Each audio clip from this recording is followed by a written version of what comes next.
three things, is about delivering results on a sustainable basis through the team. So the whole thing about the people aspect, you can't do it by yourself by the very definition of leadership. Doing it the right way. So how we do it, how you do it, that matters as much as what you do it. And I'm here today to explore those three dimensions with examples in our experience and how a leader can affect those things. There are many more things about leadership. I'll start with the first one, which is all about the dream, what we call the dream.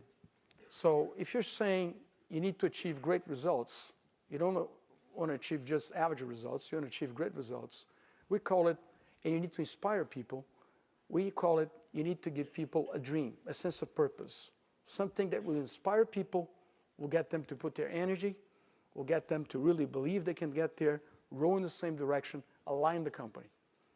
It's easy to explain to any of us what a dream is. A dream is something that's stretched but credible, something that will require a lot of work, something that motivates everybody, and something that everybody can see how I can, with my bit of the business, help the company get there. So it's something that needs to talk to everybody. So it's a little bit of an art form. It's an educated art form on how to set a dream that will talk to everybody, get everybody excited to go in the same direction. Because if you can get there and establish that dream, then you up the bar.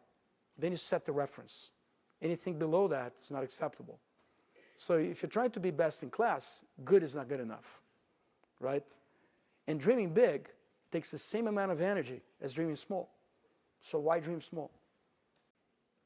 The other thing is that you have to dream big, but you have to stay humble. That's very important. Because when you think about it, what's the definition of a dream? Dream is something where you say, I'm here, I want to get here. That's the dream. We call this a gap. And for you to determine a gap, you have to find somebody out there who serves as a benchmark. So you say, the benchmark's here, we are here, our dream is to close this gap. And then once this gap is closed, you open the next gap. That's the only function of a leader and management in general. Open gaps, close gaps. But for you to open gaps, you have to be humble enough to believe that there's always somebody out there. Companies think where you say, I'm here, I want to get here. That's the dream. We call this a gap. And for you to determine a gap, you have to find somebody out there who serves as a benchmark. So you say, the benchmark's here, we are here, our dream is to close this gap. And then once this gap is closed, you open the next gap. That's the only function of a leader and management in general. Open gaps, close gaps. But for you to open gaps, you have to be humble enough to believe that there's always somebody out there, companies out there, that do it better than you do. The second thing is the whole thing about people. When you think about it, there's no company. What you have is a group of people that equals a company. It's not the opposite. A company equals people. No, people equals company. So for you to have a great company, and a great leader wants that, you have to first have great people. The amazing thing about people is that people is the only sustainable competitive advantage any business can have over competition. It can be a consulting, a banking. In consulting and banking, it's easier to imagine because all you have is people and telephones and computers and frameworks and knowledge. At least that's what they say.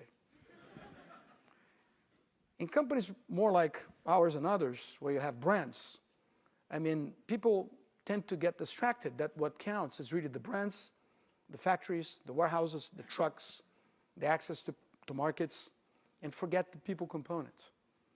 But in our view, again, just like banking consultant, the most important things, the only sustainable competitive advantage that is hard to copy is your people machine. An average company, not a great company. Great companies are formed by great people. But the thing about great people is not attracting great people. It's retaining great people. Because a lot of companies that do a good job at attracting great people, but they lose them. They train them to the marketplace. We're not a school.